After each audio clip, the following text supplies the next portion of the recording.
జనసేన కేంద్ర కార్యాలయానికి విచ్చేసిన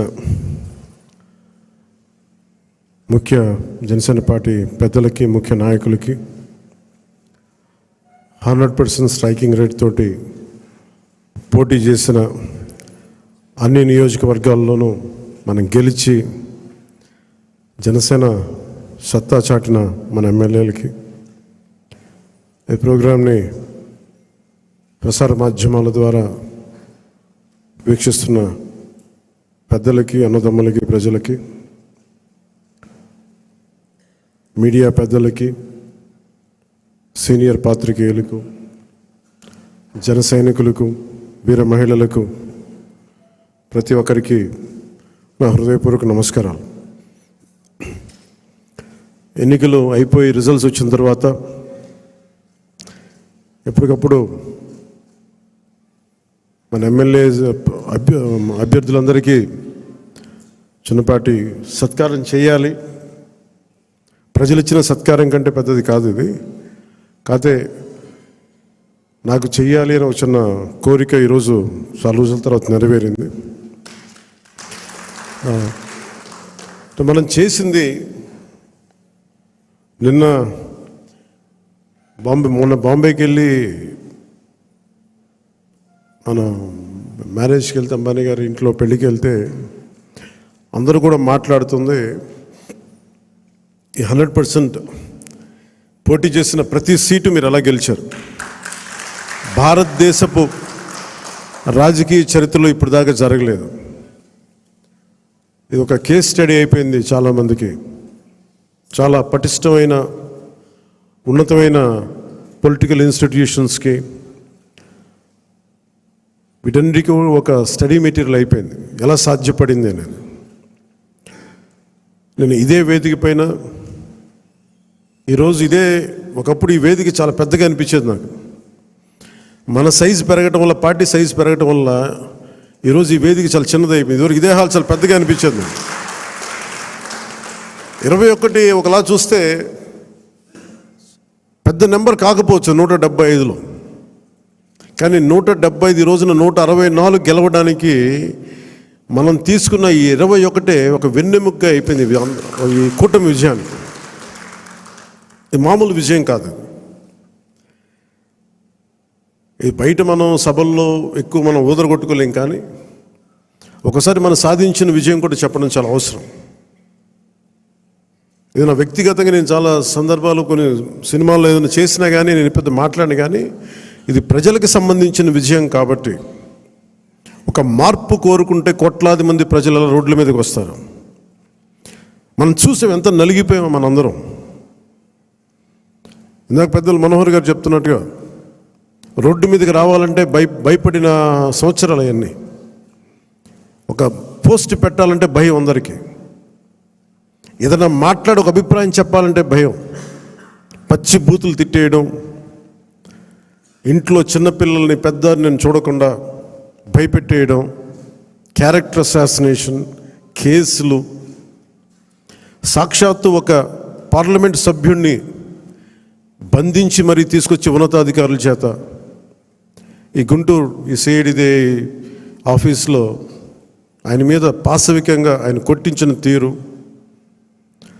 4 దశాబ్దాల సుదీర్ఘమైన అనుభవం ఉన్న ముఖ్యమంత్రిని కూడా, ముఖ్యమంత్రిగా చేసిన వ్యక్తిని కూడా, ప్రస్తుతం ముఖ్యమంత్రిగా ఉన్న శ్రీ నారా చంద్రబాబు నాయుడు గారిని కూడా జైల్లో పెట్టించి 53-54 రోజులు అలాంటి భయభ్రాంతులు చేసిన ప్రభుత్వం.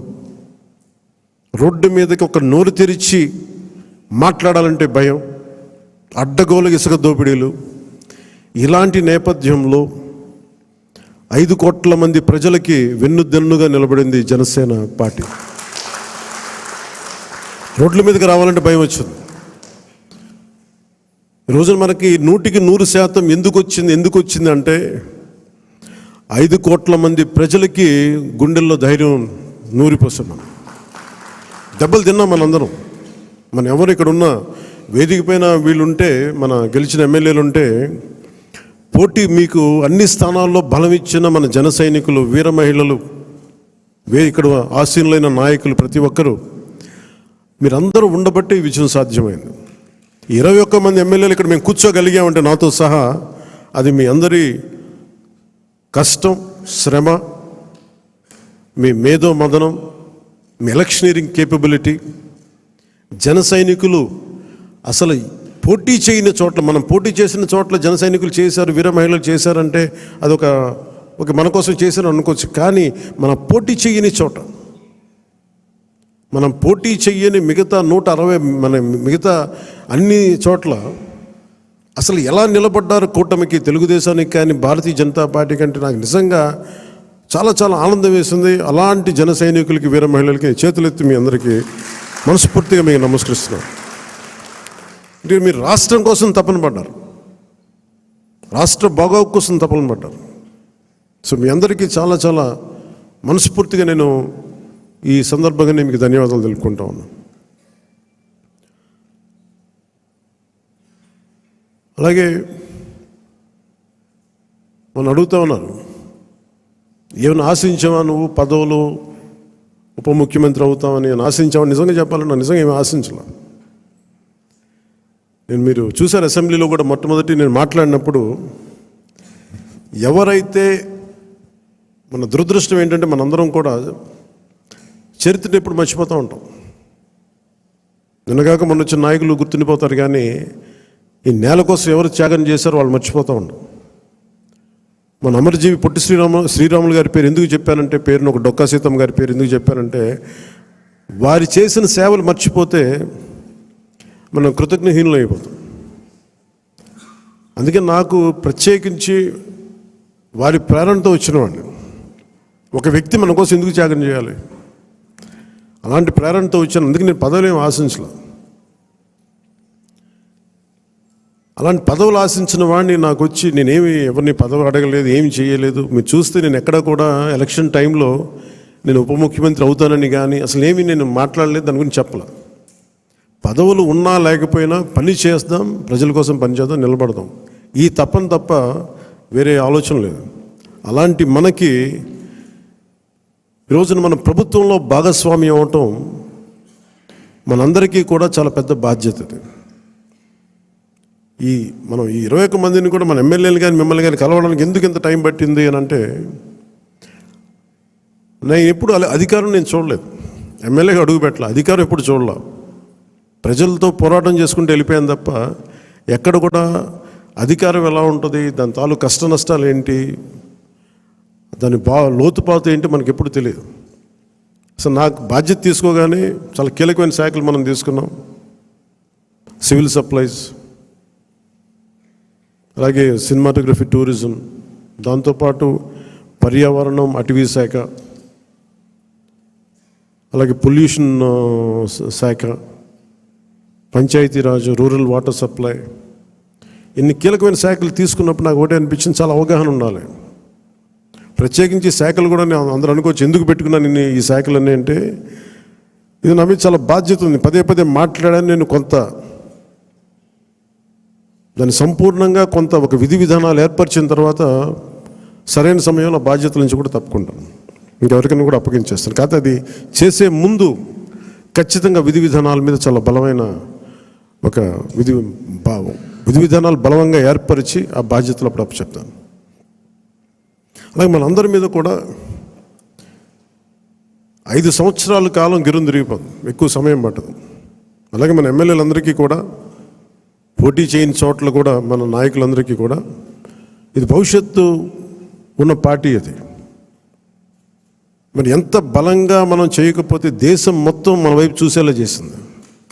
దేశం మొత్తం ఈ రోజున ఎవరన్నా సరే దేశం మొత్తం మీద ఢిల్లీలో ఎక్కడికి వెళ్ళినా నన్ను పదే పదే పిలిచి గౌరవిస్తున్నారంటే అది మీ అందరూ చేసిన కష్ట ఫలితం. అది నేను ఒక్కడిని చేశానని కానీ, నేను ముందు నడిపించానేమో కానీ, నాతో పాటు నడవడానికి మీరందరూ ఉండి 21 మంది మనకి సభ్యుల్ని, 2 పార్లమెంట్ సభ్యుల్ని గెలిపించుకొని తీసుకెళ్ళటం ఆషామాషే విషయం కాదు. మన ఉదయ్ గారు కానీ, బాలశౌరి గారు కానీ మనం అడుగుతున్నారు నెక్స్ట్ పార్లమెంట్ సెషన్స్ ఉన్నాయి ఏం మాట్లాడాలి అంటే, ఉదయ్ గారు కూడా చెప్పారు మీరు ముందు అవగాహన చేసుకోండి, ఎలా మాట్లాడాలి, ఏం మాట్లాడాలి, ఈ సెషన్ అంతా అవగాహన చేసుకోండి. ఏదైనా కీలకమైన పరిస్థితులు అంశాలు ఉంటే సీనియర్ పార్లమెంటరీ బాలశౌరి గారు ఉన్నారు, ఆయన ముందుకు తీసుకెళ్తారు. ప్రధానమంత్రి గారితో కూడా చెప్పేటప్పుడు ఏం మాట్లాడాలని అడిగితే ఉదయ్ గారికి బాలశౌరి గారికి ఒకటే చెప్పాను, 140 కోట్ల మంది బరువు మోసే ప్రధానమంత్రి గారికి మనం సహాయపడాలి, కానీ ఆయనకి బరువు పెంచకూడదు. ఇది ఒక్కటే చెప్పండి, నా మాటగా చెప్పండి. ఆయనకి మేము మీకు బరువు తగ్గించే వాళ్ళమే కానీ బరువు పెంచే వాళ్ళం కాదు. అందరూ అడుగుతూ ఉన్నారు, ఎందుకు వెళ్ళి మీరు ప్రధానమంత్రి గారిని కలవరు, వెంటనే కలవచ్చు కదా అంటే నాకు తెలుసు ఆయనకి ఆయన గుండెల్లో స్థానం ఉన్న తర్వాత ఆయన పక్కన నిలబడాలండి. అది అవసరమైన మేరకు సరైన పరిస్థితులు వచ్చినప్పుడు ముందుకు తీసుకెళ్తాం, కలుస్తాం. అందుకే దశాబ్దం పాటు ఆయన కలవకపోయినా నేను ఎప్పుడు కూడా బాధ్యతలు మోసే ప్రతి ఒక్కరికి కూడా నేను అండగా ఉండాలని కోరుకునేవాడిని. బరువు పెట్టకూడదు వాళ్ళకి అని కనీసం కూర్చోబెట్టి ఒక ఫోన్ కాల్ కూడా చేయను. ఎందుకంటే మీకు అవసరమైతే ఒకటే చెప్తాను, మీకు అవసరమైతే నేను ఎప్పుడు ఉంటాను ఒక్క మాట చెప్పండి నాకు, నేను మీకు అండగా ఉంటానని చెప్తాను. నాకు అట్లా జన సైనికులు వీర మహిళలు బలంగా నిలబడిపోయారు. నాకు ఏం ఆశించలేదు, ఎవరు కూడా చిన్న పదవి ఆశించలా, ఏం ఆశించలా. వాళ్ళ కోరికల్లో మార్పుగా రావాలి, ఆ మార్పు కోసం మేము నిలబడాలి అని ఒక కట్టుదిట్టమైన ఆకాంక్ష తప్ప ఇంకే స్వార్థం లేదు. అలాగే మన నాయకులు కూడా, పోటీ చేయని నాయకులందరికీ కూడా పేరు పేరున మీ అందరికీ ధన్యవాదాలు తెలుపుకుంటా ఉన్నాను. నేను 21 సభ్యులు మొన్న పిఠాపురం సభలో కూడా చెప్తా ఉన్నాను. చిన్నప్పుడు మా టీచర్ చెప్తా ఉన్నారు, ఆయన బైబిల్లో ఎప్పుడన్నా ఆయన వెళ్ళే సిచ్యువేషన్కి వెళ్ళే టైంకి ఆవిడ ఏదో చదువుతూ ఉన్నారు, బైబిల్ చదువుతూ ఉన్నారు. ఆవిడ మాట్లాడాను, ఏదో ఒక రోజు వెళ్తే ఏదో చదువుతూ ఉంటే నన్ను పిలిచి నువ్వు ఇది ఎన్రా నీకు మంచిదని చెప్పారు. ఎందుకు చెప్పారు తెలియదు, కానీ నిజంగా పనికి వచ్చింది నాకు.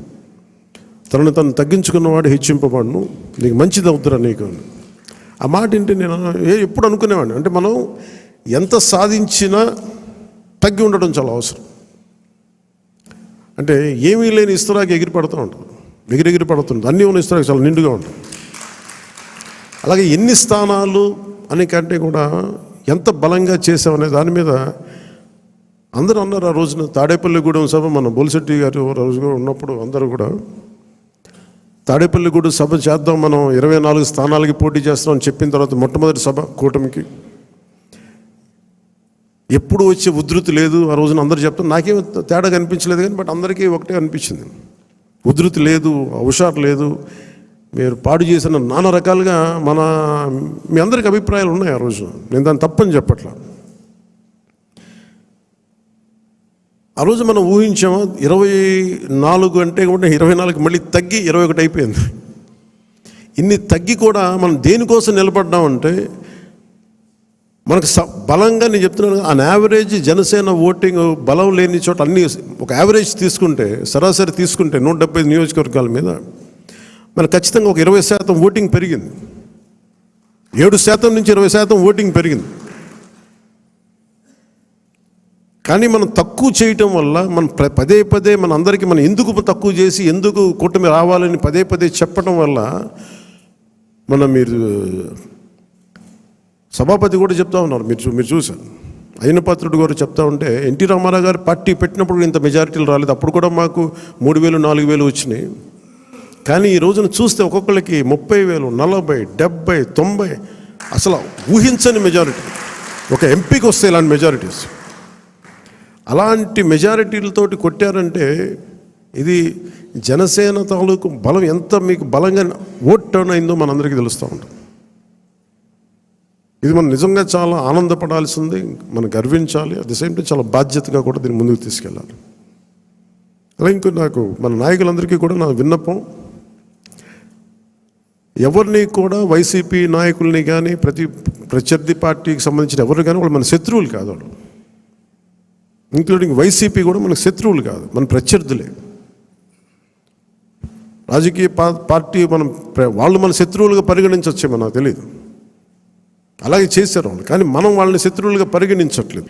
వాళ్ళు చేసిన తప్పులు మనం చేయకూడదు. అలా అని చెప్పి మనం ఏం చేతులు కట్టుకుని ఏం లేవు.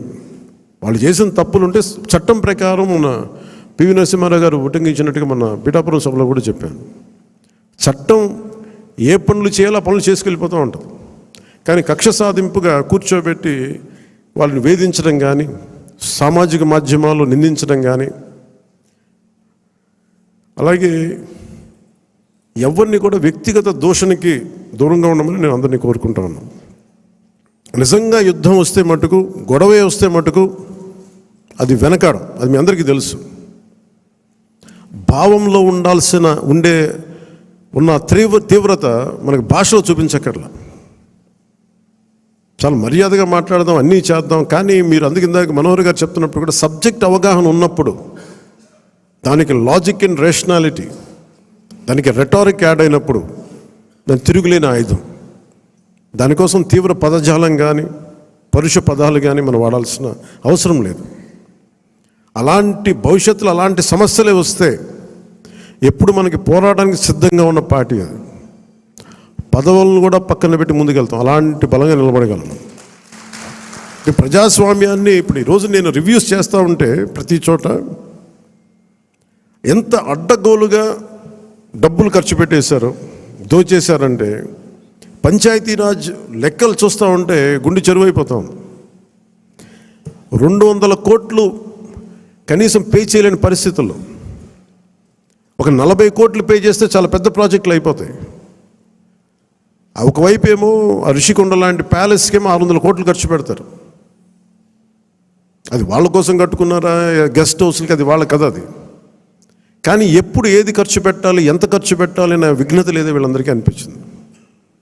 మన క్యాంప్ ఆఫీస్కి తీసుకెళ్ళి మీరు బడ్జెట్ ఇచ్చి మీరు ఎంతైనా ఖర్చు పెట్టుకోండి, మీ క్యాంప్ ఆఫీస్ రెడీ చేసుకోండి అంటే నేను రూపాయి ఖర్చు పెట్టడం నాకు ఇష్టం లేదు అదనంగా ప్రభుత్వ ఖజానాకి. అది ప్రజల సొమ్ముని మనకి అకారణంగా దాన్ని ఖర్చు పెట్టేయడం కానీ దాన్ని దుర్వినియోగం చేయడం నాకు నచ్చక. అసలు ఏం వద్దు, ఉన్న ఫర్నిచర్ అలాగే ఉంచి నేను చేయొద్దు. దాన్ని అవసరమైతే నేను చెప్తానండి, నేను చెప్తాను. మోస్ట్ ఆఫ్ ద టైం వీళ్ళు నా ఫర్నిచర్ పట్టుకెళ్ళాను. ఉన్న ఫర్నిచర్ సరిపోతే పర్లేదు. రోడ్ల మీద కూర్చొని వచ్చాం, మనం వీధుల్లో కూర్చొని పోరాటాలు చేసాం.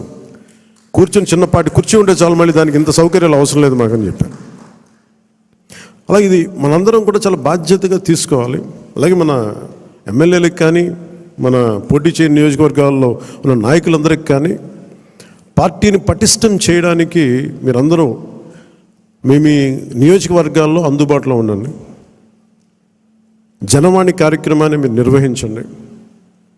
అలాగే కేంద్ర కార్యాలయానికి కూడా నేను ఒకటే మన అందరికీ హరిప్రసాద్ గారి ద్వారా విన్నవించాను. ప్రతి ఒక్కరు కూడా కేంద్ర కార్యాలయంలో ఒకరోజు మీరు ఉండాలి. అది మీకు తెలియజేస్తాం. ఉంటే ఏమవుతుందని మీరు వచ్చి ఒకళ్ళు ఉన్నప్పుడు ప్రజలకి మనం మరింత చేరువవుతాం, వాళ్ళ కష్ట నష్టాలు తెలుసుకుంటాం. ప్రతి నాయకులకి చంద్రబాబు గారు కానీ మేము కానీ మేము అనుకుంది ఏంటంటే ఎక్కడా కూడా అధికారాన్ని దుర్వినియోగం చేయకండి.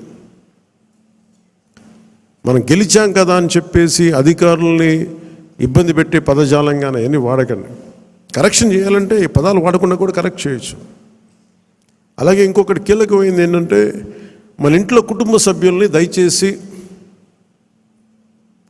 ఇలాంటి కార్యక్రమాల్లో దయచేసి మీరు ముఖ్యంగా ప్రభుత్వానికి సంబంధించిన కార్యకలాపాలు దయచేసి మీ రివ్యూ మీటింగ్స్లో వాళ్ళని ముందుకు తీసుకెళ్ళకండి.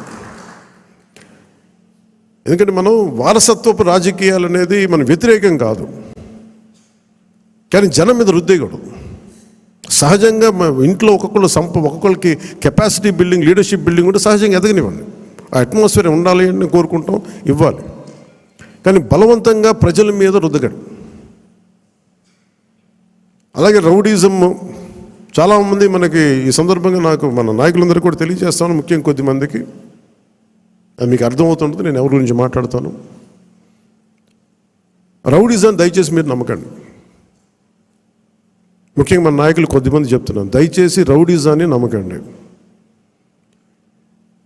మెత్తగా ఉన్న నాయకుల మీద, ఏం మాట్లాడిన నాయకుల మీద మీరు వచ్చి మాట్లాడాలి కానీ తిట్టడాలు కానీ చేస్తే నాకు ఆ భయాలు లేవు. మీరు అది గుర్తుపెట్టుకోండి.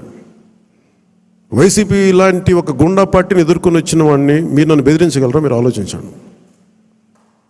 కొంచెం లోతుగా మీరు అధ్యయనం చేయాలి దాన్ని. ఎందుకంటే మాట కావాల్సిన సంస్కారం కావాలి. ఇక్కడ మీరు కూర్చోబెట్టి బెదిరించేసి సామాజిక మాధ్యమంలో మన నాయకుల్ని మీరే తిడతా ఉంటే నేను మిమ్మల్ని వదులుకోవడానికి సిద్ధంగా ఉంటాను, గుర్తుపెట్టుకోండి. అది మీరు నాకు ఎంత లాయలిస్టులు వ్యక్తిగతంగా అయినప్పటికీ కూడా మీరు నా కమిటెడ్ లాయలిస్టులు అయినప్పటికీ కూడా ప్రజాస్వామ్యానికి విఘాతం కలిగించిన, రౌడిజం చేసిన నేను వదులుకోవడానికి సిద్ధంగా ఉంటాను.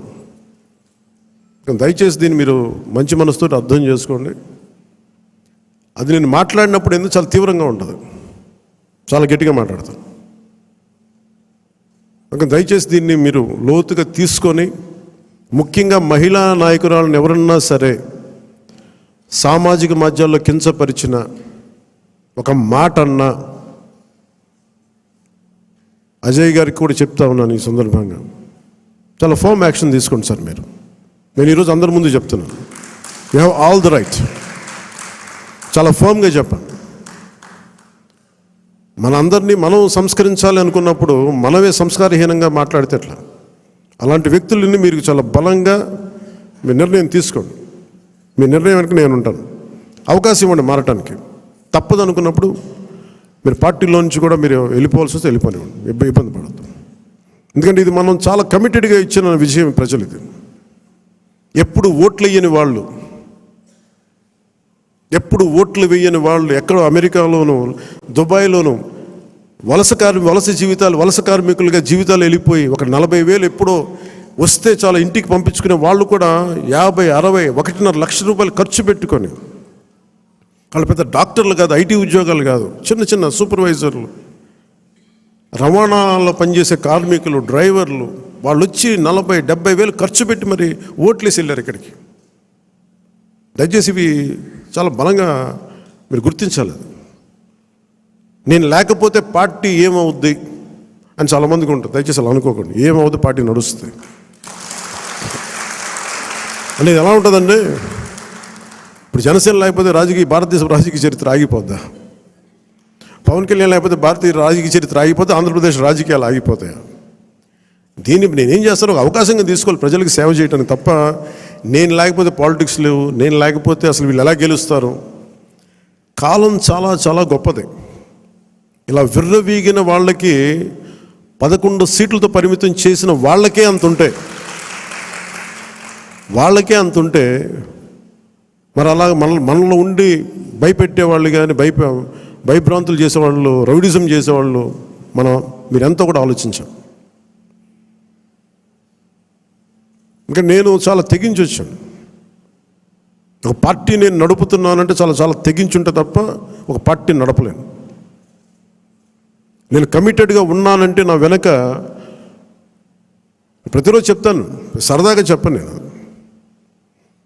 24 గంటలు బతకడానికి నేను ఉంటాను, అంతకుమించి నా దగ్గర భవిష్యత్తు కూడా పెద్ద ఆలోచించను. నేను అలా అంత బలంగా నేను ఉండబట్టే ఈ రోజున జనసేన ఆంధ్రప్రదేశ్ 5 కోట్ల మంది ప్రజలకి భూతం అవ్వడమే కాకుండా ఎన్డీఏ కూడా బలం అయిపోయింది, మనం గెలిచిన అన్ని సీట్లు. అంటే ఇవన్నీ ఎందుకు చెప్తున్నానంటే నేను అంత తెగించి ఉన్నాను నా దేశం కోసం, నా సమాజం కోసం. దయచేసి దాన్ని అందరూ దృష్టిలో పెట్టుకోండి. ఎవరైనా సరే ఇలాగ మనలో భయపెట్టేవాళ్ళు, రౌడిజం చేసేవాళ్ళు, విర్రవీగేవాళ్ళు కూడా ఒకటే మాట ఏంటంటే, నా వెనక నాలాగా కమిటెడ్గా ఏ స్వార్థం ఆలోచించని జన సైనికులు, వీర మహిళలు అనేక మంది ఉన్నారు. వాళ్ళు మామూలు వాళ్ళు కాదు. వాళ్ళు ఏం ఆశించరు. పని చేసి మళ్ళీ కనిపించరు. ఎక్కడెక్కడ విదేశాల్లో ఉంటారు. మొన్న వెళ్తే మన అంబానీ గారి మ్యారేజ్కి వెళ్తే జాతీయ ఛానల్ ఆజ్ తక్ కానీ వీళ్ళు ఇదే చెప్తారు, మీరు భారతదేశానికి మీరు చేసింది మామూలు కాదు, మీరు సనాతన ధర్మాన్ని బలంగా నిలబెట్టారు. అంటే మీరు సినిమాల్లో ఉండి సూపర్ స్టార్డమ్ సాధించి రాజకీయాల్లో మలుపు తిప్పే రాజకీయం చేసి ఇవన్నీ తగ్గి మీరు నిలబడగలరు చూసారా. అందుకు మిమ్మల్ని ప్రేరణగా తీసుకోవాలని చెప్తా ఉంటే నేను చెప్పాను, ఇది గొప్పగా నేను మాట్లాడట్లేదు, కానీ నేను ఇంత బాధ్యత నేను నడిపిస్తున్నానని చెప్తున్నాను. ఇది సో ఇలాంటి నాకు దయచేసి క్రమశిక్షణ రాహిత్యంతో దయచేసి నాకు తలపోట్లు తీసుకురాకండి. ఎందుకంటే నేను నా రక్తాన్ని కూడా పక్కన పెట్టేయగలను, గుర్తుపెట్టుకోండి. నా కుటుంబాన్ని కూడా పక్కన పెట్టేస్తాను. నేను జనం కోసం అయితే నా కుటుంబాన్ని కూడా పక్కన పెట్టేస్తాను. అలాంటిది నా సొంత బిడ్డలతో సహా పక్కన పెట్టేయగలను. నేను అంత నిస్వార్థంగా, అంత గట్టిగా ఉంటాను. ప్రజాక్షేమం కోసం, ప్రజాస్వామ్య పరిరక్షణ కోసం నేను అంత బలంగా ఉంటాను. అందుకని దయచేసి అందరూ కూడా నన్ను ఏదో తిట్టేస్తే భయపడిపోతాను, నేను లేకపోతే ఇక్కడ గెలవం, పంచాయతీ ఎన్నికలు రావచ్చు, మున్సిపల్ ఎన్నికలు రావచ్చు, నా సత్తా ఏంటో అనుకునే వాళ్ళందరికీ కూడా ఏంటంటే సంతోషం. నేను అక్కడ దెబ్బతింటానికి సిద్ధంగా ఉంటాను తప్ప కాంప్రమైజ్ అవ్వడానికి నేను సిద్ధంగా ఉన్నాను. ఏం పోద్దు చెప్పండి నాకు. ఈ రోజున 21 మంది ఎమ్మెల్యేలు, 2 మంది 2 ఎంపీలు అయ్యారు. ఇవన్నీ గెలవకపోతే ఏమన్నా అయిపోతాం. ఫలితాలు ఇంకొకలా వచ్చింటే ఇలాగ ఉండేవాడిని, ఏం మారేది కాదు. అందుకని దీన్ని దయచేసి అందరూ పెద్ద మనసుతో అర్థం చేసుకోండి. నాయకులందరికీ కూడా దయచేసి పదే పదే మీ కుటుంబంలో ఉండే మీ సహాయానికి, మీకు సహాయకారిగా ఉండటానికి నాకు అభ్యంతరం లేదు, కానీ వాళ్ళని భవిష్యత్తులో వాళ్ళే మా తరాదం వారసులను చెప్పడం కొంచెం ఇబ్బందిగా ఉంది బయట. ఎందుకంటే అలాంటప్పుడు నేను కూడా నా పిల్లలు ప్రమోట్ చేస్తూ కూర్చుంటే ఇంకా దీనికి కొత్తదనం ఎక్కడి నుంచి వస్తుంది చెప్పండి. ఇబ్బందిగా ఉంటుంది అది. సహజంగా మీ బిడ్డల్లో మీరు ఎదగాలని కోరుకుంటున్నాం. రాజకీయాలు వస్తే నాకేం ఇబ్బంది లేదు. We are not against legacy, but let it happen in organic way, సహజ క్రమంలో జరగనివ్వండి. అందుకని ఇలాంటి ప్రతి చోట ఇవి కొన్ని వినిపిస్తూ ఉన్నాయి. ఇది అందరి ముందు చెప్తే ఇది అందరూ మనం ఒకసారి ఒక లోపలికి ఆత్మపరిశీలన చేసుకోండి. అందరూ సహజ క్రమంలో వస్తే నాకు ఇబ్బంది లేదు, కానీ దాన్ని దయచేసి ప్రజల మీద రుద్దకండి. అదొకటి నా విన్నపం అందరికీ. అలాగే మనం మనం ఏం మాట్లాడుతున్నా it is not Janasena victory. ఇది తెలుగుదేశం, భారతీయ జనతా పార్టీ, జనసేన కూటమి విజయం. అది ఎక్కడ కూడా మనం సాధించిన విజయం మనం ఏదో ముందు పెట్టాం. దయచేసి తెలుగుదేశం పార్టీ నాయకుల్ని కానీ, కార్యకర్తలని కానీ, భారతీయ జనతా పార్టీ నాయకుల్ని కానీ, కార్యకర్తలను కానీ దయచేసి ఎక్కడ కూడా మనం తోలనాడొద్దు, తక్కువ చేయొద్దు. ఒకళ్ళు చేసిన తప్పుకి, ఒకవేళ పొరపాటు నేను తప్పులు జరిగితే భవిష్యత్తులో జరిగాయని చెప్పట్లేదు, కానీ భవిష్యత్తులో అలాంటి జరిగితే దానిని వ్యక్తికి కేంద్రీకరించండి అంతే. గబుక్కుని ఎవరో ఒక మాట అనేస్తారు, గబుక్కుని మన నాయకులు కూడా గబుక్కుని ఒకసారి ఒక మాట అంటితే అది జనసేన అన్నట్టుగా, సదరు వ్యక్తి అన్నట్టుగా. అలాంటి విధి విధానాలు ఏమంటే మనందరం కూర్చొని ఇబ్బందిగా ఉంటే కూర్చొని ఒక నిర్ణయం తీసుకుంటాం తప్ప వ్యక్తిగతంగా మీరు ఎవరిని కూడా దయచేసి కించపరిచేలాగా ఇవన్నీ చేయకండి. ఎందుకంటే చాలా పని ఉంది మనకి. 200 కోట్లు తేలైపోతున్నాం ఈ రోజున. పంచాయతీల్లో డబ్బులు లేవు, బ్లీచింగ్ పౌడర్కి డబ్బులు లేవు. ఈ మధ్యనే వరల్డ్ బ్యాంక్ వాళ్ళతో మాట్లాడుతూ ఉంటే వాళ్ళు ఒకటే మాట్లాడుతాం, మీరు కమిటెడ్ లీడర్షిప్ మీరు ఇవ్వండి, మేము మీకు డబ్బులు ఇచ్చే బాధ్యత మేము తీసుకుంటాం, మీకు పెట్టుబడులు ఇచ్చే బాధ్యత మేము చాలామంది చెప్తాం. మీరు చాలా కమిటెడ్గా ఉన్నారని మాకు అర్థమవుతూ ఉంది. Asian infrastructure industrial development bank కానీ, వరల్డ్ బ్యాంక్ కానీ వీళ్ళందరితో మాట్లాడుతూ ఉంటే నా సైడ్ నుంచే పెద్ద అనుభవం, పరిపాలన అనుభవం లేనివాడిని. అందుకనే చంద్రబాబు గారి అనుభవం చాలా అవసరం రాష్ట్రానికి. నేను మొదటి నుంచి అదే చెప్తున్నాను, ఇప్పుడు అదే చెప్తున్నాను. ఎందుకంటే 4 దశాబ్దాల సుదీర్ఘ అనుభవం, పరిపాలన అనుభవం ఈ రాష్ట్రానికి చాలా కీలకం. సో అలాంటి పరిపాలన దక్షత ఉన్న వ్యక్తికి నాతో సహా అందరం చేదోడు వాదోడుగా ఉండాలి. ఈ కూటమి ప్రజలకి సుస్థిరత ఇచ్చి ప్రజలు తమ స్వశక్తి మీద నిలబడే వరకు ఈ కూటమి మనస్ఫూర్తిగా ఉండాలని కోరుకున్నాం. దీన్ని ఈ సందర్భంగా మీ అందరికీ తెలియజేసుకుంటున్నాను. సో మీ అందరికీ కూడా పేరు పేరున ఈ సమావేశానికి ఇచ్చేసినందుకు మీ అందరికీ ధన్యవాదాలు తెలుపుకుంటూ, అలాగే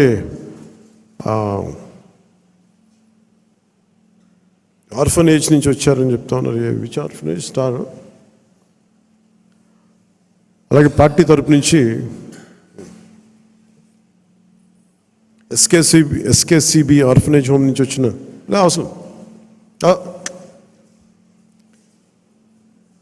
ఎస్కేసిబి orphanage home, shine orphanage home నుంచి వచ్చిన SKCB orphanage home Swarnalatha, Pushpalatha గారికి, షైన్ ఆర్ఫనేజ్ హోమ్ సంధ్యారాణి గారికి, జి సంధ్యారాణి గారికి, ఎన్ సంధ్యారాణి గారికి మనస్ఫూర్తిగా మీ అందరికీ నా హృదయపూర్వక నమస్కారాలు.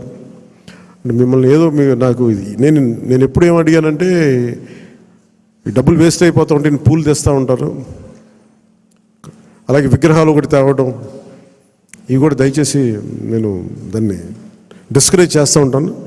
ఈరోజు కాయగూరలు ఎందుకు చెప్పండి, కనీసం మనకి ఇచ్చేది ఏదైనా ఉంటే కనీసం కొద్దిమంది పిల్లలకి ఒక పూట తిండి అవుద్ది. మీరు కూడా ఏదైనా ఇవ్వాలనుకుంటే నాకు కూడా ఇవ్వక్కర్లేదు, దయచేసి డైరెక్ట్గా ఆర్ఫనేజెస్కి ఇవ్వండి. నాకు ఒక మాట చెప్పండి చాలు. మీకు పూలు గుర్తిద్దాం అనుకుంది వాళ్ళకి ఈ విధంగా ఒక 2,000 5,000 వాళ్ళకి అనాథాశ్రమాలకు ఇచ్చాం. లేదంటే డొక్కా సీతమ్మ క్యాంటీన్లకు, అన్న క్యాంటీన్స్కి మేము అక్కడ డొనేషన్గా ఇచ్చాం. 10 మంది భోజనం చేస్తారు. సో అలాగే నా తరపు నుంచి, పార్టీ తరపు నుంచి కూడా 2 ఆర్ఫనేజెస్కి ₹1,00,000 చొప్పున నేను ప్రకటిస్తున్నాను. మీ అందరూ నాకు ఉట్టి చేతులతో మిమ్మల్ని కూరగాయలు ఇచ్చి పంపించడం నాకు కొంచెం ఇబ్బందిగా ఉంది. అందుకని మనస్ఫూర్తిగా మీ ఆర్ఫనేజెస్కి చెక్ రాసి రెడీ చేయమని 1 lakh ఇచ్చి. సో మీ అందరికీ ధన్యవాదాలు తెలుపుకుంటూ, ఇది మీకు నాయకులందరికీ కూడా చెప్తాను, సరైన పదవులు. ఇప్పుడు నేను హరిప్రసాద్ గారిని ఎలా గుర్తించామో, కష్టం చేసిన వ్యక్తిని నేను ఎప్పుడు మర్చిపోను, గుర్తించను. మేము గుర్తించకుండా పోను, గుర్తిస్తాను కదా. మనకున్న పరిమితమైన అధికారం స్థానాల వల్ల కొంత మనం టీడీపీ తోటి, భారతీయ జనతా పార్టీ తోటి ప్రధానంగా మనం పంచుకోవాలి కాబట్టి కొన్ని బ్యాలెన్స్ చేసుకోవాలి, అడ్జస్ట్ చేసుకోవాల్సినవి ఉంటాయి. అందరూ నన్ను చైర్మన్ పదవులు తప్ప ఎవరు తక్కువ అడగట్లేదు. దయచేసి అందరూ చైర్మన్లు కూడా నేను లేవు అక్కడ. TTD board member, TTD board chairman, అన్ని చైర్మన్లు అడుగుతూ ఉంటే నేను చంద్రబాబు గారి దగ్గర ఎలా తీసుకెళ్ళాలో తెలియట్లే. మరి మా పార్టీ సంగతి ఏంటి, ఆయన ఏంటంటే నేను ఏం చెప్పందని. కొంచెం పెద్ద మనసుతోటి నేను అందరికీ ఆ ఫెసిలిటేట్ చేయడానికి ప్రయత్నం చేస్తాను, మనందరికీ ఎవరైతే చేశారో. కాదు, ఇది పదవుల దగ్గర ఆగిపోవద్దు. మీకు నా గుండెల్లో స్థానం ఉంది, మనం మర్చిపోను. నేను కూడా ఇక్కడ దాకా వచ్చి నిలబడ్డాను అంటే, ఇప్పుడు ప్రధానమంత్రి గారు మనం అందరూ అడుగుతున్నారు, మీరు పార్లమెంట్లో మీరు కూర్చొని క్యాబినెట్ ర్యాంక్ తీసేసుకోవచ్చు కదా. అది నేను ట్రాన్సాక్షన్ కాదు, నాకు దేశం మీద ఇష్టం. నాకు నచ్చిన నాయకుడు, మనకు నచ్చిన పార్టీ బీజేపీ తెలియదు తప్ప కూర్చోబెట్టి నేను ఈ పదవి నేను మీకు చేశాను కాబట్టి నాకు ఒక ట్రాన్సాక్షనల్ బేసిస్ మీద నేను రాజకీయం చేయను. సో మీరు కూడా ఆ విధానంలో ఉండాలని కోరుకున్నాను. ఎందుకంటే మీలాగా ఉంటేనే పార్టీకి నిలబడతాం. నేను చూస్తే భారతీయ జనతా పార్టీ విధి విధానాలు చూసి చాలా నేర్చుకోవాలి మనం. ఆర్ఎస్ఎస్లో ఒక ఫ్లోట్ చేసిన ఒక పార్టీ అది. సంఘ్ నుంచి చాలామంది నాయకులు వచ్చి నిస్వార్థంగా చేసి వెళ్ళిపోతారు. వాళ్ళు గుర్తింపు కూడా ఉండదు. జనరల్ సెక్రటరీ అవుతారు, నెక్స్ట్ మినిట్లో వాళ్ళకి మళ్ళీ కార్యకర్తలు వెళ్ళిపోతారు. Of course that's a great organization like RSS. కానీ దాని నుంచి స్ఫూర్తి తీసుకుంటాం మనం. వాళ్ళు ఎంతసేపు ఆర్ఎస్ఎస్ ఎంతసేపు దేశం, సమాజం, దేశ సమగ్రత మీద ఉంటారు తప్ప వాళ్ళు చాలా నిస్వార్థంగా ఉంటారు. చాలా నిస్వార్థంగా ఉంటారు.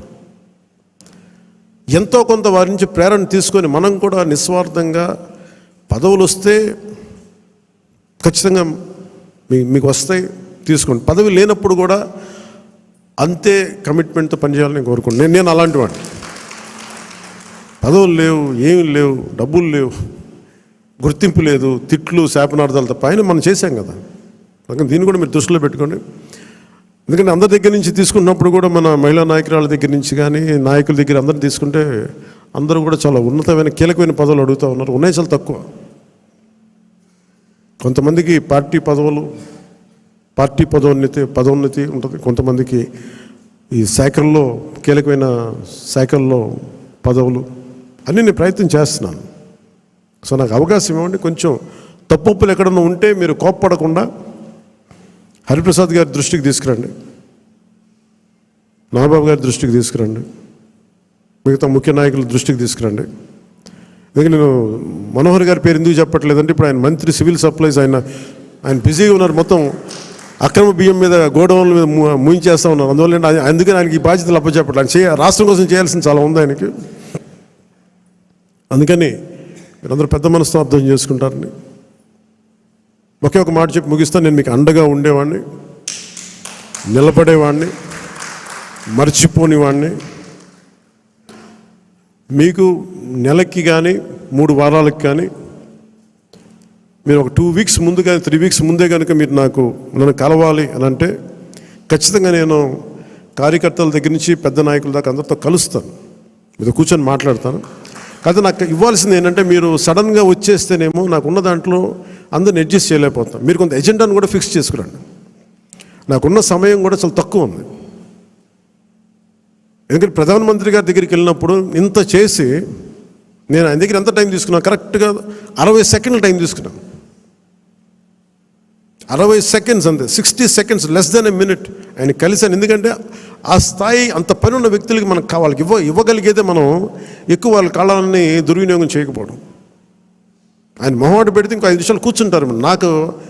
నాకు బాధ్యత ఉంది, అలాంటి వ్యక్తిని మనం ఎక్కువసేపు కూర్చోబెట్టకూడదు. కరెక్ట్గా ఆయన ఒక 40-50 సెకండ్లు, 60 సెకండ్లు అయిపోయి నేను బయలుదేరుతాను సార్, జస్ట్ ఒకసారి మేము కలిసి విష్ చేయడానికి వచ్చాను, అంతకుమించి చెప్పలా.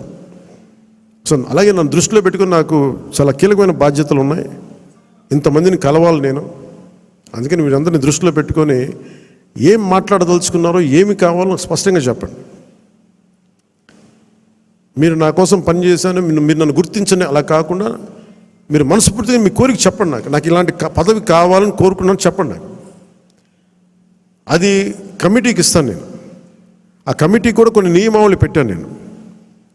ఎలా చేశారు, ఏం చేశారు, పార్టీకి ఎంత చేశారు, కార్యకర్తలతో ఎలా మమేకమయ్యారు, ఇవన్నీ దృష్టిలో పెట్టుకొని వాళ్ళకి ఇవ్వాల్సిన గుర్తింపు ఆ బేరీ చేసుకుని ఇప్పించేస్తాను. కానీ మీరు ఒక స్టీవ్ జాబ్స్ గుర్తుపెట్టుకోండి, ఏదైనా కావాలంటే మీరు అడగాలి. అడిగితే నేనేం చెప్తానంటే, నేను ఫస్ట్ నేను నో చెప్పను ఎవరికి. చాలామంది నా దగ్గరికి వచ్చి చైర్మన్స్ కావాలి, టీటీడీ చైర్మన్ కావాలని కనీసం ఒక 50 మంది అడిగారు ఇప్పటికి నన్ను. ఒకటే ఫస్ట్ సంతోషం, మా ఇంట్లో వాళ్ళు ఒకళ్ళు అడగలేదు, అందుకని ఆనందంగా అనిపిస్తుంది. అంటే గతంలో వైసీపీ వాళ్ళకి మనకు కూడా ఇంట్లో వాళ్ళు వచ్చేసి మొత్తం బంధువులు అందరూ పనిచేసుకుని అంటే భయం వేసింది. మా ఇంట్లో వాళ్ళు కూడా అడుగుతారు, కానీ సంతోషంగా ఎవరు అడగల. అందుకని నాగబాబు గారి పేరు వచ్చింది, అందుకని నేను అంటున్నాను ఈ మాట. మా నాగబాబు గారికి అలాంటి కోరికలు లేవు. ఆయన నిరాకారాన్ని ప్రార్థించే వ్యక్తి. ఎథీస్ట్ అని చెప్పను, కానీ ఒక భగవంతుని విగ్రహారాధనని దాటి ఉండే వ్యక్తి, అసలు నిరాకారాన్ని పూజించే వ్యక్తి. అందుకని ఆయన పేరు ఎలా వచ్చిందని అనుకున్నాను. చాలా ప్రతిదీ కూడా మీరు అడగండి, నేను దానికి నో చెప్పను, నేను పరిశీలిస్తాను. ఒకవేళ ఇవ్వలేని పక్షంలో ఎందుకు ఇవ్వలేదో, ఏమి చేయగలమో నేను మనస్ఫూర్తిగా మీకు మనసు ఇప్పి మన నాయకుల ద్వారా చెప్పిస్తాను. లేదంటే కొన్ని పరిస్థితులు నేనే చెప్తాను. అందుకని దీని పెద్ద మనసుతో మీరు అందరూ అర్థం చేసుకొని మీరు అడగడం అయితే అస్సలు మీరు ఇబ్బంది పడదు, మీరు అడగండి మనస్ఫూర్తిగా. ఎందుకంటే నాకు ఏదైనా కావాలని నేను అడుగుతాను. కాదు నేను ఎప్పుడు నా స్వార్థాన్ని నేను ఏమడగను, నాకు పదవి అడగను. కానీ నేనేమంటానంటే, నాకు ప్రధానమంత్రి గారిని అడుగుతాను. ఇప్పటిదాకా ఏం అడగలే ప్రధానమంత్రి గారిని, ఖచ్చితంగా అడుగుతాను. రాష్ట్ర 5 కోట్ల మంది ప్రజల కోసం అడుగుతాను. ఇప్పుడు స్టీల్ ప్లాంట్ని ప్రైవేటీకరణ చేయకుండా పాసిబిలిటీ ఉందా అడుగుతాను. అలాగే మనకి విశాఖలో రైల్వే జోన్ కావాలి, అవన్నీ అడుగుతాను. అలాగే మనకి ఒక 20 లక్షల మందికి ఉద్యోగాలు రావాలని మన కూటమి ప్రభుత్వం అనుకుంటే దానికి తగ్గట్టుగా సర్వీస్ సెక్టర్ని ఎంత డెవలప్ చేయొచ్చు, ఇలాంటివన్నీ అడుగుతాను. పదవి అనేది మనకి బాధ్యత అవ్వాలి, కానీ అది ఒక ఫ్యాషన్ స్టేట్మెంట్, ఒక అలంకారం అవ్వకూడదు. ఎందుకంటే చాలామంది అడుగుతున్నప్పుడు నాకు ఉన్న ఇబ్బంది ఏంటంటే, సబ్జెక్ట్ నాలెడ్జ్ లేకుండా. ఇప్పుడు నేను పొల్యూషన్ నేను తీసుకున్నా, కానీ అటవీ శాఖ తీసుకున్నా, పర్యావరణం తీసుకున్నా, పంచాయతీరాజ్ శాఖ తీసుకున్నా, నేను వచ్చి ఇప్పుడు నేర్చుకోలేదు. నేను కనిపించడం మీకు పొలిటికల్గా న్యూస్ లేదంటే ఒక నాయకుడిగా కనిపించవచ్చు, కానీ పబ్లిక్ పాలసీని చాలా లోతుగా అధ్యయనం చేసి వచ్చినవాడు నేను లాస్ట్ 20 ఇయర్స్లో. ఖాళీగా ఏం లేను నేను. సో అందుకు నాకు రివ్యూస్ నాకు తేలిగ్గా ఉంది. నేను అధికారంలో లేనప్పటికీ, పరిపాలన అనుభవం లేనప్పటికీ కూడా. అలాగే మీరు ఏదైనా అడిగేటప్పుడు కూడా మీ అనుభవంలోకి దగ్గరగా అడగండి. నాకు లేదు అంటే, నాకు భవిష్యత్తులో ఏదైనా కావాలంటే మీరు దానికి తగ్గట్టుగా సంసిద్ధం అవుతానంటే I'm open for it. So అందుకని దీని అందరూ పెద్ద మనసుతో మీరు అందరూ అర్థం చేసుకుంటారని చెప్పి మీ అందరికీ పేరున మీ అందరికీ ధన్యవాదాలు తెలుపుకుంటూ, ముఖ్యంగా ఈ కార్యక్రమాన్ని ప్రసారం చేస్తున్న మీడియా అధిపతులందరికీ, ముఖ్యంగా మేము 21 మంది మేము గెలవగలిగాం. జనసేన 5.5 కోట్ల మంది ప్రజలకి అండగా నిలబడింది, కూటమి విజయానికి వెన్నుదన్నులా నిలబడింది. అంటే మేము చేసిన ప్రతి కష్టాన్ని మీడియా అధిపతులు కానీ, సీనియర్ పాత్రికేయులు కానీ, ప్రతి యూట్యూబర్ కానీ మీదైనా యుద్ధం చేశారు. అది మేము మర్చిపోలేదు.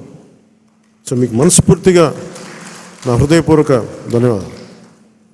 ఇంకా మా దగ్గర ఛానల్ లేవు. మా దగ్గర నన్ను అందరూ అడిగేవాళ్ళు, ఛానల్ లేదు ఏం చేద్దామంటే, ప్రతి గొంతు మనకి ఛానల్ అవుతుంది, ప్రతి ఫేస్బుక్ మనకి ఛానల్ అవుతుంది, ప్రతి టీవీ మన ఛానల్ అవుతుంది. ప్రజల కోసం చేసినప్పుడు అన్ని ఛానల్స్ మన ఛానల్స్ అవుతాయి.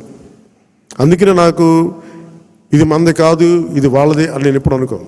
ఇంక్లూడింగ్ గత ప్రభుత్వం వాళ్ళ ముఖ్యమంత్రిగా చేసిన ఆయన ఛానల్ని కూడా నేను మనస్ఫూర్తిగా గౌరవిస్తాను. వాళ్ళు మనల్ని గుర్తించకపోవచ్చామే కానీ వాళ్ళకి ఆ గౌరవం సంపూర్ణంగా ఇస్తాం. సో మనస్ఫూర్తిగా మీ అందరికీ తెలియజేసుకుంటూ, కృతజ్ఞతలు తెలియజేసుకుంటూ, ముఖ్యంగా లా అండ్ ఆర్డర్కి సంబంధించి ఈ మధ్యన చాలా కీలకం అయిపోయింది. నేషనల్ మీడియా అడిగింది, మన కర్నూలులో జరిగిన సంఘటన, ఉమ్మడి కర్నూలు జిల్లాలో జరిగిన సంఘటన, ఒక చిన్నపాటి బిడ్డ మీద ఏం జరిగిందో అందరూ మైనర్ బాలు ఏం చేశారు మీకు అర్థమైంది. నన్ను స్పందించమన్నారు. ఏం మాట్లాడాలంటే, ఒక 18 ఏళ్ళు దాటిన యువతనైతే ఎలాంటి పనిష్మెంట్ అని ఇచ్చేయచ్చు. ప్రతిసారి ఇలాంటి దుర్ఘటనలు జరిగినప్పుడల్లా ఒక మనిషిని ఎన్కౌంటర్ చేస్తే సమస్య తీరిపోద్దా అనేది ఎప్పుడు నాకు సందేహం. మరి ఏం చెయ్యాలి అనేది కూడా అందరూ కూర్చొని చేయాలి. అందుకని మన వ్యవహార శైలి, ముఖ్యంగా రాజకీయ నాయకుల్లో చాలా మార్పు రావాలి. వీరి భాషా వ్యవహారాల్లో ఇష్టం వచ్చినట్టు తిట్టేసి, ఇష్టం వచ్చినట్టు బూతులు తిట్టేస్తే, నాయకుల్ని రౌడీల్ని పెంచి పోషిస్తే చిన్నపిల్లలకు కూడా అది ఆలవాలం అయిపోయింది. అందుకని లా అండ్ ఆర్డర్ విషయంలో మీరు చాలా టఫ్గా ఉండండి. మన ఎమ్మెల్యేలందరికీ చెప్తా ఉన్నాను, మన ఎంపీలందరికీ చెప్తున్నాను, చాలా చాలా బలంగా ఉండండి, అన్కాంప్రమైజింగ్ ఉండండి లా అండ్ ఆర్డర్ సంబంధించి. అలాగే విద్యా వ్యవస్థలో కూడా మనం నెక్స్ట్ మీటింగ్లో ఎప్పుడు కూర్చున్నప్పుడు దీనికి సమాజం కూడా మారాలి, కొంత బాధ్యత తీసుకోవాలి. ఈ సినిమాలు చూసో లేదంటే సామాజిక మాధ్యమాలకు ప్రతి ఒక్కరం కూడా మన కుటుంబాల పట్ల మనం బాధ్యత తీసుకోవాలి. ఇదే నేను cabinet meeting, last cabinet meeting నేను వస్తూ ఉన్నప్పుడు ఒక తల్లి ఇక్కడ వచ్చి ఆగింది. నేను చాలామందిని మాట్లాడుతున్నప్పుడు తల్లి వచ్చి చెప్పింది, నా బిడ్డను తీసుకెళ్ళిపోయారు, 2-3 అమ్మాయిలు తీసుకెళ్ళిపోయాడు. అంతకుముందు ఆ కుర్రాడు 16 ఏళ్ళు వచ్చి తీసుకెళ్ళిపోయారు. ఇక్కడి నుంచి వచ్చిన 1 వారం రోజులు పట్టుకెళ్ళిపోయారు అబ్బాయిని. 9 నెలలు అయిపోయింది, నేను ఎవరికి చెప్పుకోవాలో తెలియట్లేదు. కంప్లైంట్ ఇచ్చాం మాచవరంలో. అంటే మన కేకే గారిని పంపించి వెంటనే కన్సర్న్ పోలీసు అధికారితో మాట్లాడితే 9 నెలల్లో సాధించలేనిది 9 రోజుల్లో తీసుకురాగలి. ఇది ఎందుకు చెప్తున్నానంటే, విజయం అని కాదు, ఒక చిన్నపాటి అధికారం ఇంత చేయగలదు. అలాంటిది 3000 మంది ఆడబిడ్డలు అదృశ్యం అయిపోయారు. వచ్చిన ఏ పరిస్థితుల్లో తిరిగి వచ్చారో మనకు తెలియదు, వాళ్ళలో ఎంతమంది తిరిగి వచ్చారో తెలియదు.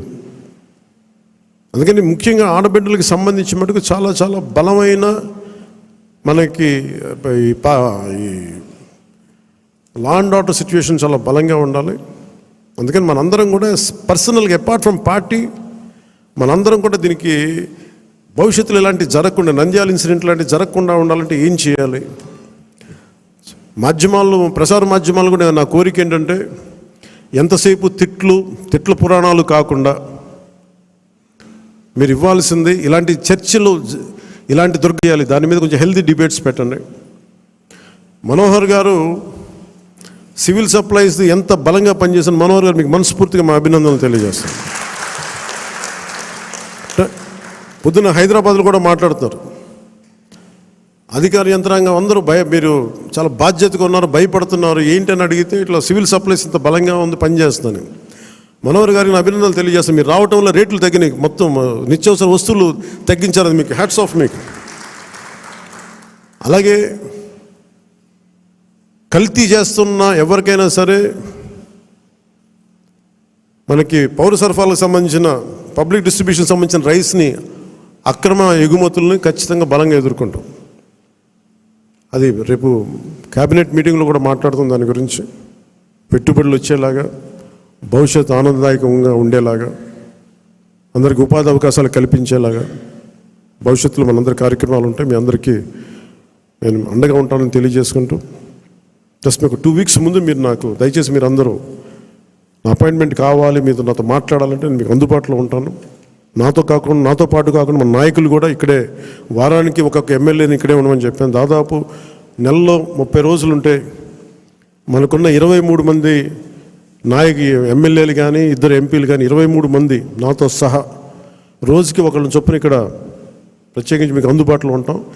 మీ నియోజకవర్గపు కష్టాలు కావచ్చు, ప్రజల సమస్యలు కావచ్చు, ఏదైనా సరే మీకు చెప్పుకోవడానికి మీకు అండగా మీకు ఇక్కడే ఉంటారు, కనీసం ఒకళ్ళు ఉంటారు.